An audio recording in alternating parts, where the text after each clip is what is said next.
The Unfiltered by Jade. Jade.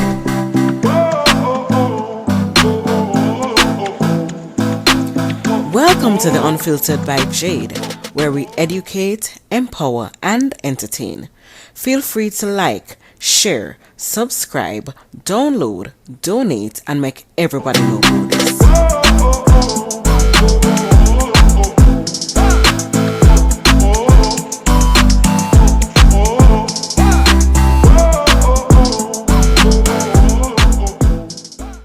Beats by RB Records.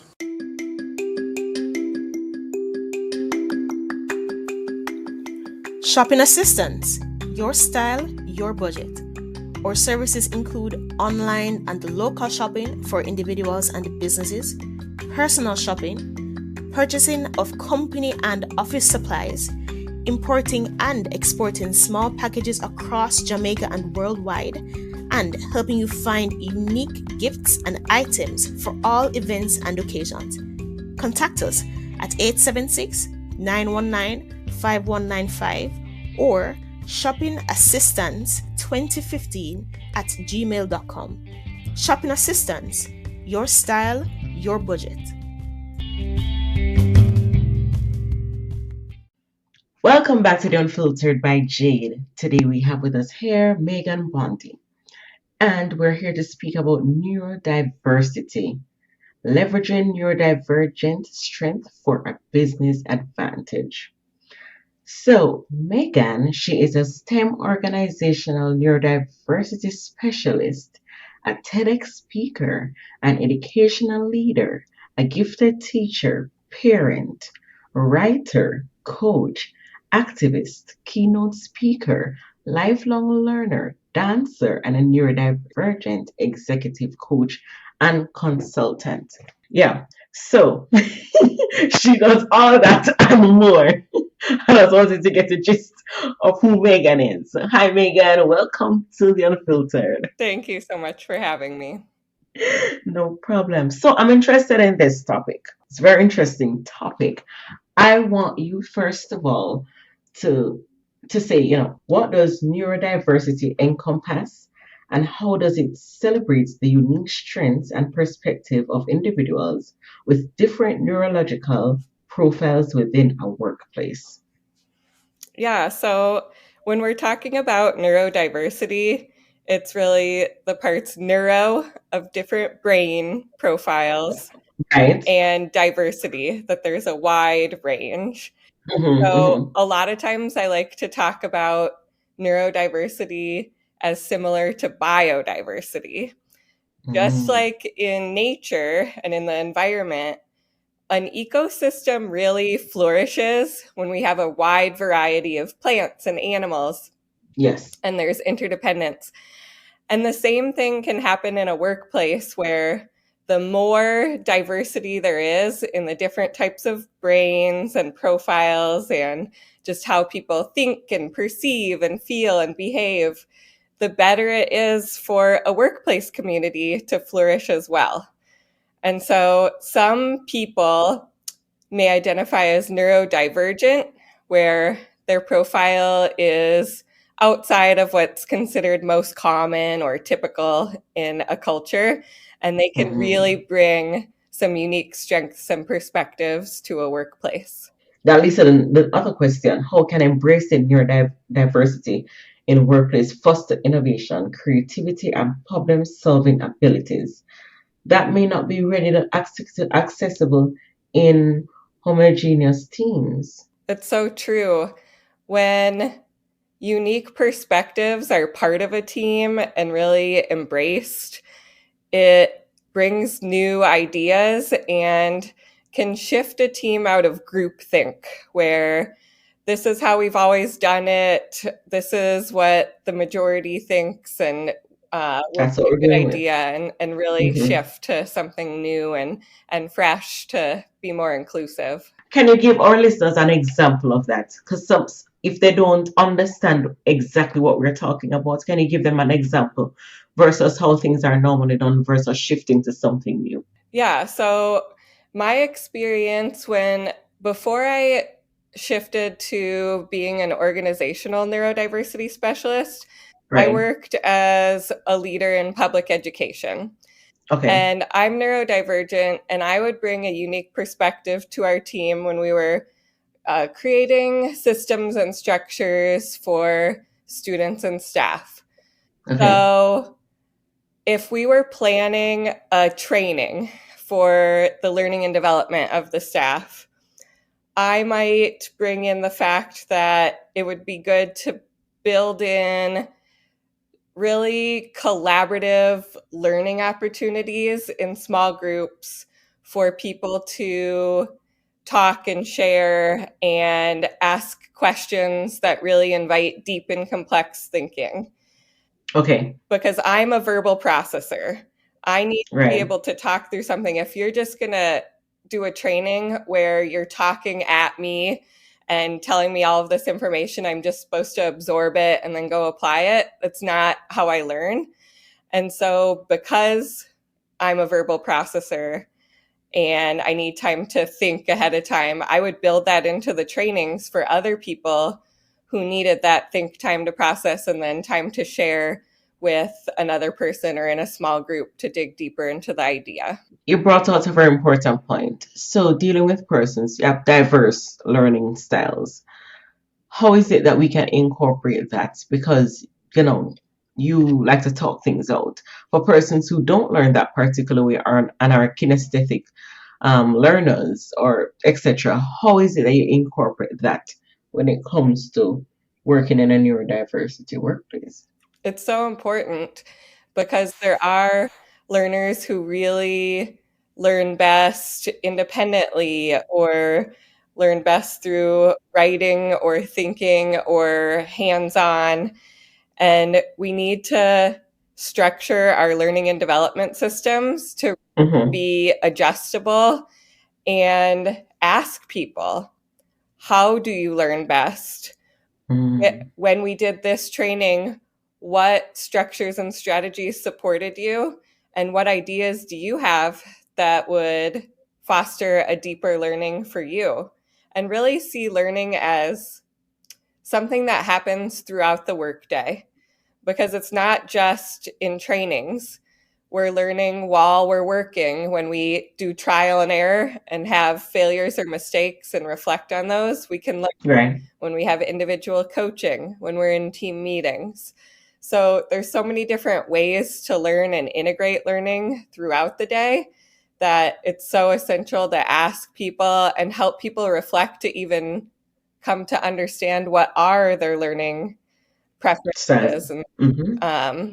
be able to even communicate it because someone may have never asked them. True. True.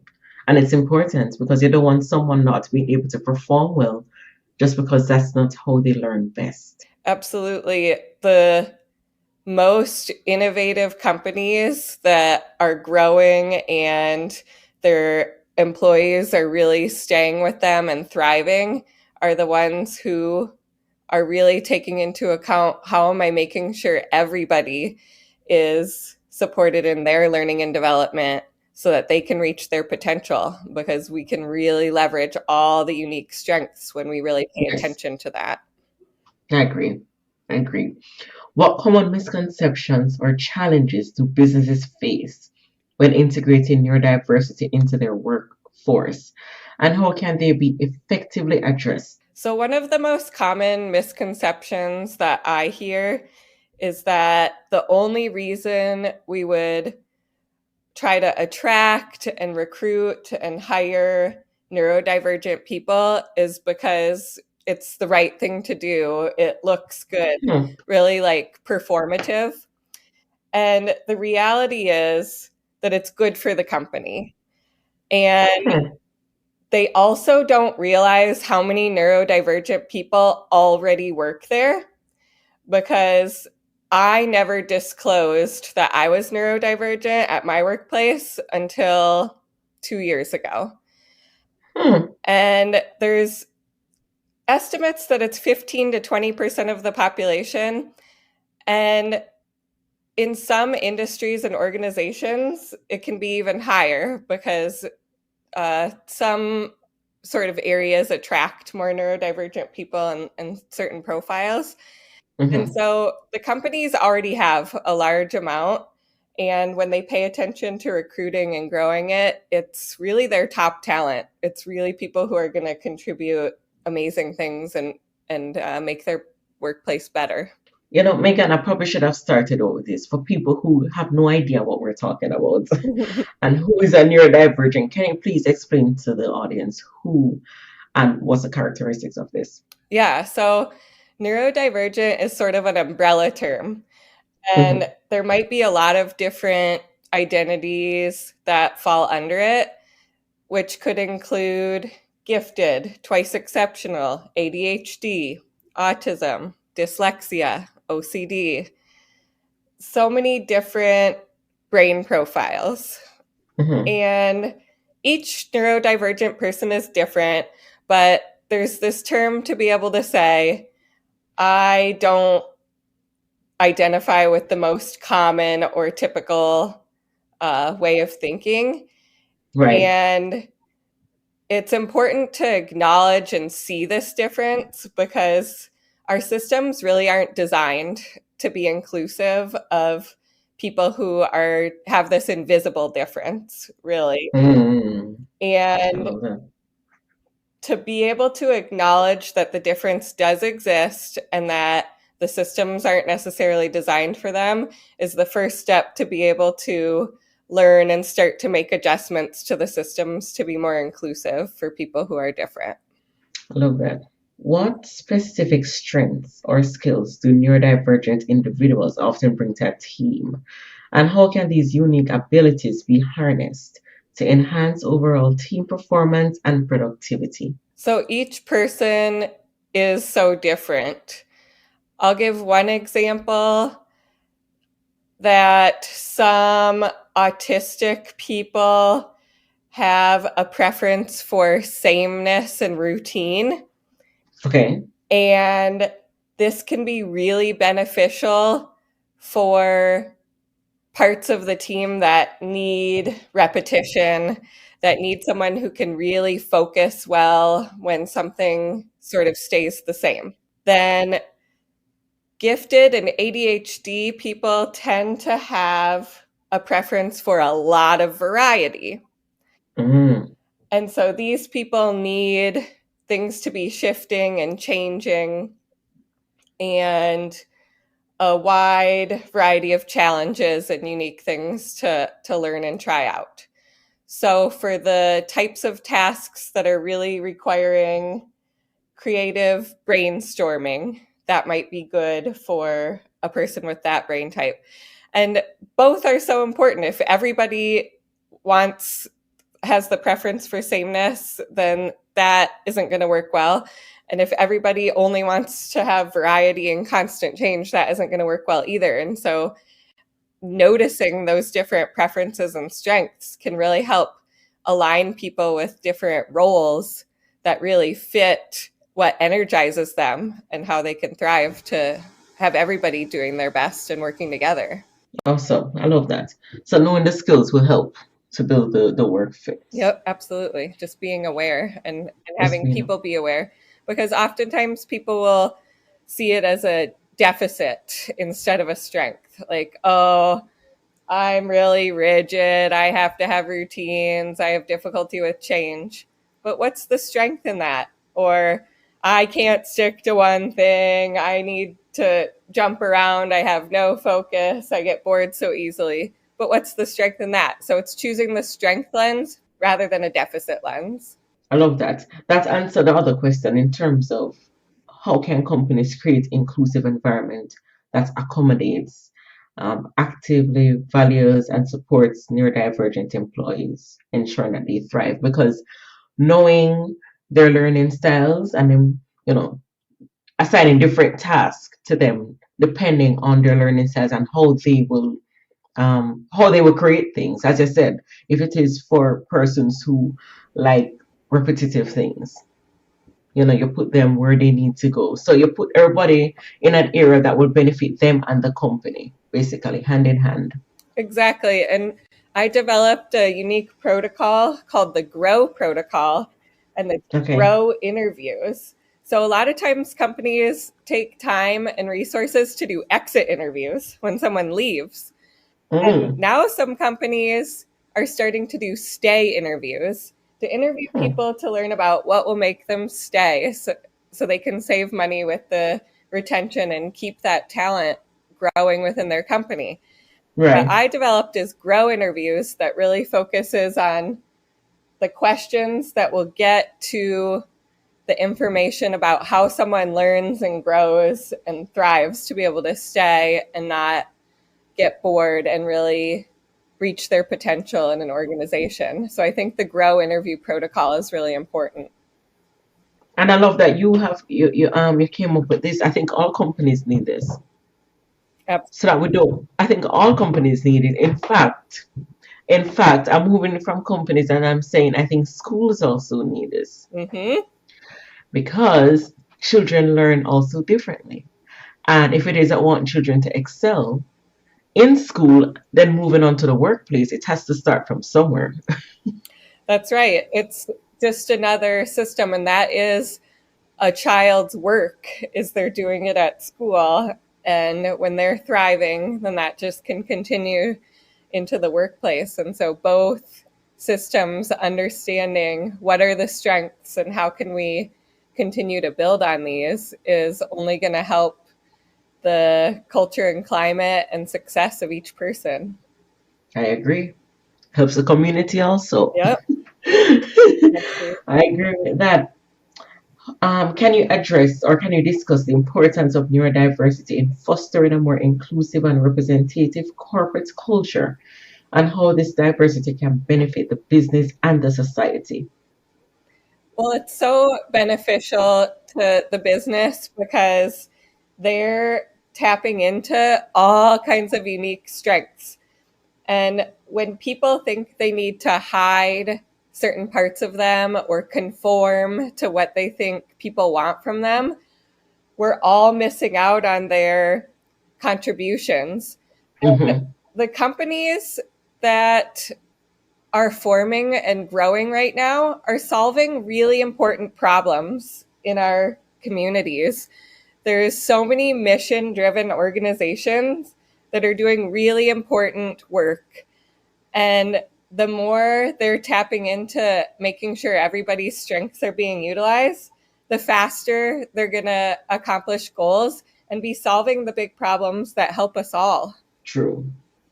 What role do leadership and advocacy play in promoting neurodiversity, acceptance, and integrating within the corporate environments, and how can leaders campaign these initiatives effectively?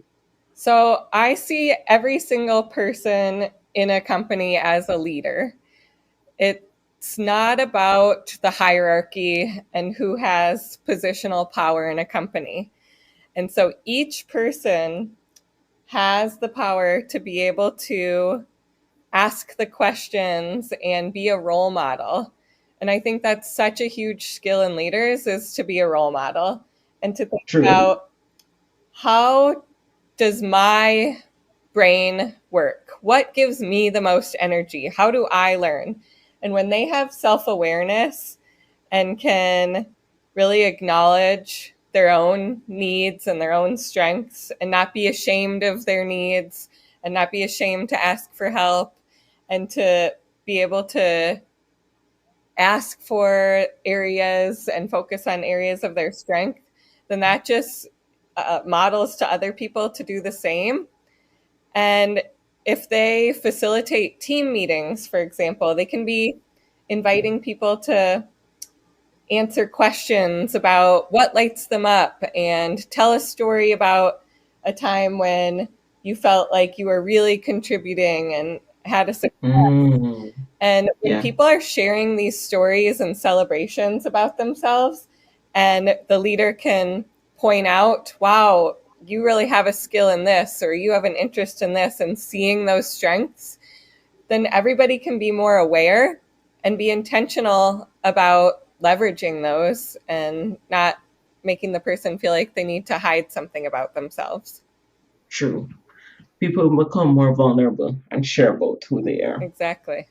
So, Megan, for people out there listening who are afraid to be vulnerable, even at work, and disclose that um, they're neurodivergent, what would you say to them? So I'd really have them reflect on if the culture is supportive for them and if there's psychological safety, because it's really the responsibility of the organization to create a culture where people feel psychologically safe to share the different parts of their identity.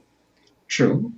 And sometimes it could be the person's internalized beliefs about themselves from growing up in an educational system that wasn't inclusive for them, or just our society.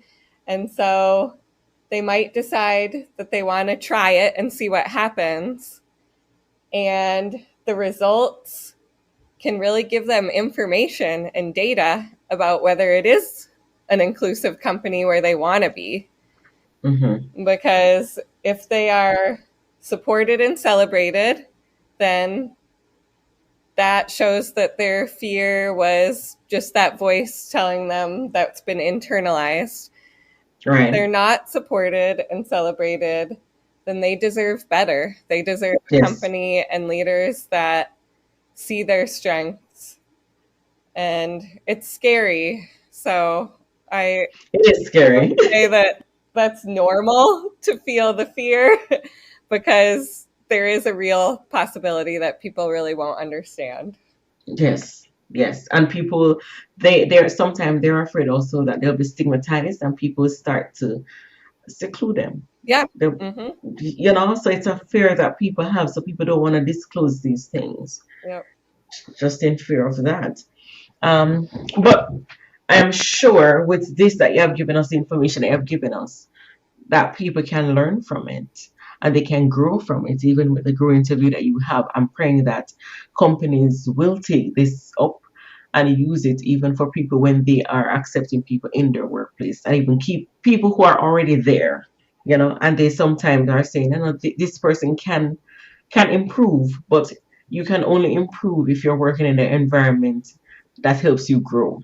Absolutely. Everybody can grow, and it's about tapping into their strengths and making them feel valued for what they bring. And oftentimes when we see someone who looks like they're underperforming, we focus on what are their deficits, what are the areas that they need to work on, when really the way that you can most likely make someone grow is to focus on building on their strengths. Yes. And then they're most likely to be willing and open to also looking at some of the areas that are harder for them and asking for the supports or learning or accommodations that they need. Yes. Starting with the strengths is going to be huge bang for your buck as a leader. Well, if you're leaders, that's what you're supposed to do. Help people to grow. That's effective leadership, exactly. Meghan, where is it that people can find you? If it is that they want to be in touch with you, they want to have you speak on their shows, etc., where can they find you? So I have a free gift to share a little bit more about Grow interviews at growtoptalent.com. Okay. And so I'd love for people to go to growtoptalent.com and access some of those questions to be able to ask people and find out more about how they learn and how to leverage their strengths to really help them reach their potential. Okay. So growtoptalent.com. Okay. That's where they have the information on where they can contact you? Yes, absolutely. Okay. Everything is there. So you can go there, listeners, and contact Meghan. She has a wealth of knowledge to share with you. Thank you so much, Meghan, for being on the show and for even opening up our eyes to see the different ways in which we can grow working in an environment with such diversity of people. Absolutely. Thanks for having me. Yes. And thank you to my listeners on the Unfiltered by Jade. And we'll be back next week, Tuesday. Thank you.